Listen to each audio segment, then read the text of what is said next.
Assalamualaikum warahmatullahi wabarakatuh. Selamat pagi, siang, atau sore bagi Ibu dan teman-teman yang sedang menonton. Kami di sini dari kelompok 6, topik yang tujuh dengan judul Full Sequence dan Pembentukan Kontras Gambar. Dengan anggota kelompok saya sendiri, Vanur Rasmi dengan 123430119, rekan saya Bintang Putra Gunawan 123430028, dan rekan saya Rehan Zevanko 123430114. Di sini sebelum melangkah lebih lanjut, kita akan menjelaskan terlebih dahulu apa itu pulse sequence. Next. Nah, pulse sequence dalam MRI itu adalah serangkaian pulse radioaktif dan manipulasi radian magnetik yang digunakan untuk mengatur bagaimana sinyal dihasilkan, direkam, dan diterjemahkan menjadi gambar. Setiap pulse sequence menentukan bagaimana jaringan dengan sifat relaksasi berbeda, yaitu T1, T2, dan densitas proton akan memberikan kontribusi pada intensitas sinyal. Dengan kata lain, pulse sequence berperan penting dalam menentukan jenis kontras gambar yang dihasilkan. Selanjutnya itu ada pembentukan kontras gambar dalam MRI, itu utamanya dipengaruhi oleh yang tadi waktu relaksasi T1, relaksasi T2, dan densitas dari proton jaringan. Parameter penting seperti TR atau repetisi time dan echo, ada TE, echo time, dan flip angle akan menentukan apakah gambar lebih menonjolkan kontras T1, T2, atau proton density. Misalnya TR pendek dan TE pendek akan menghasilkan gambar domain T1, sedangkan kalau TR-nya panjang, T-nya panjang akan memberikan kontras T2. Dengan mengubah kombinasi parameter tersebut, kita dapat menyesuaikan kontras untuk menampilkan struktur anatomi maupun kondisi patologi secara lebih jelas. Next. Nah, selanjutnya ada spin echo. Ini merupakan salah satu pulse sequence dasar dalam MRI yang menggunakan pulse 90 derajat RF diikuti dengan 180 derajat RF untuk mengkoreksi inhomogenitas medan magnet.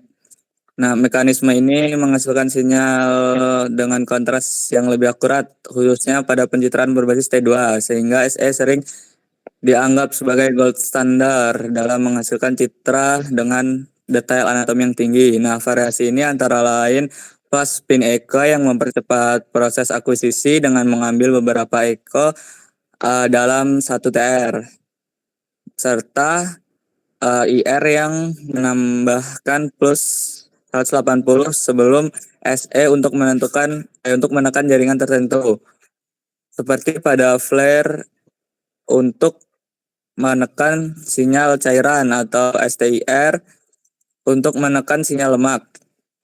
Walaupun waktu akuisisi relatif lebih lama dibandingkan dengan metode lain, metode ini banyak digunakan dalam pencitraan otak, tulang belakang, dan muskuloskeletal karena memberikan hasil citra yang stabil dan berkualitas tinggi. Mungkin selanjutnya akan dijelaskan oleh rekan saya. Nah, baiklah, di sini sebelumnya izin masuk saya akan menjelaskan tentang gradien echo ataupun GR.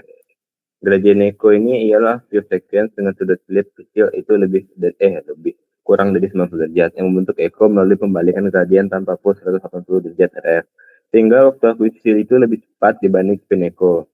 GRE ini sensitif terhadap variasi medan magnet dan memungkinkan kontras T1, T2, atau proton density dengan pengaturan TR, TE, dan flip angle. Variasi utama GRE meliputi spoiler GRE ataupun SPGR untuk menonjolkan kontras T1 dan steady state GRE ataupun SSFP yang mempertahankan transfer magnetization berguna untuk pencitraan jantung dan angiografi. Karena kecepatan dan fleksibilitasnya, GRE banyak dipakai dalam MRI, cardiac angiografi, dan pencitraan otak dengan resolusi temporal tinggi. Next, di sini ada echoplanar imaging ataupun EPI. Echoplanar imaging ini atau EPI ialah teknik pencitraan cepat dalam MRI yang memungkinkan pengambilan satu irisan gambar hanya dalam satu kali eksitasi RF. Dengan mengumpulkan seluruh data ke KeyPath secara cepat menggunakan pola gradient diagram, metode ini jauh lebih cepat dibanding teknik konvensional, sehingga sangat cocok untuk pencitraan dinamik seperti fungsional MRI ataupun fMRI dan diffusion MRI, terutama dalam mendeteksi stroke akut ataupun aktivitas otak. EPI ini memiliki kelebihan utama berupa waktu akuisisi yang sangat singkat, namun juga memiliki kelemahan seperti distorsi, geometrik, dan artefak akibat ketidakseragaman medan magnet, serta kecepatan gradien yang tinggi. Mungkin selanjutnya perbandingan akan dijelaskan oleh teman saya Rehan Panko tentang waktu itu, silakan. Baik, Dinginnya sendiri, untuk spin echo itu menghasilkan kontras T1 dan T2 yang akurat, ideal untuk pencitraan otak dan muskuloskeletal dengan detail yang sangat tinggi. Nah, untuk gradient echo sendiri itu cepat dan fleksibel, cocok untuk pencitraan 3D, angiografi, serta jantung. Nah, echo planar imaging itu sangat cepat dan cocok untuk digunakan pada fMRI, diffusi, atau DWI, dan perfusi.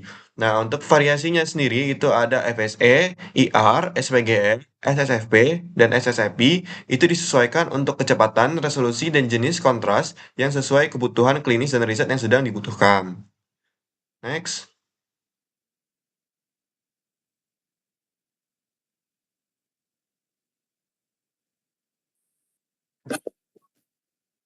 Nah, jadi kesimpulannya yang pertama, pulse sequence adalah rangkaian pulse RF dan gradient magnetik yang mengatur produksi dan perekaman sinyal MRI, yang menentukan jenis kontras gambar yang dihasilkan.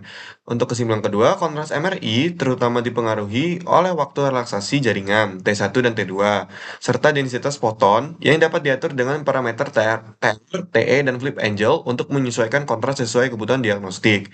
Spin echo menghasilkan kontras T1 dan T2 yang akurat dengan kualitas citra yang sangat tinggi, ideal untuk pencitraan anatomi otak dan muskuloskeletal. Untuk gradient echo, memungkinkan akuisisi lebih cepat dan kontras fleksibel, cocok untuk pencitraan 3D, jantung, dan angiografi. Dan yang terakhir, untuk echo planar, menawarkan waktu akuisisi sangat cepat, sering dipakai untuk fMRI dan diffusion MRI, meskipun sangat rentan terhadap artefak dan distorsi.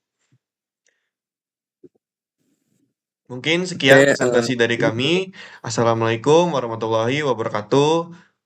Dadah. Waalaikumsalam warahmatullahi wabarakatuh. Terima kasih.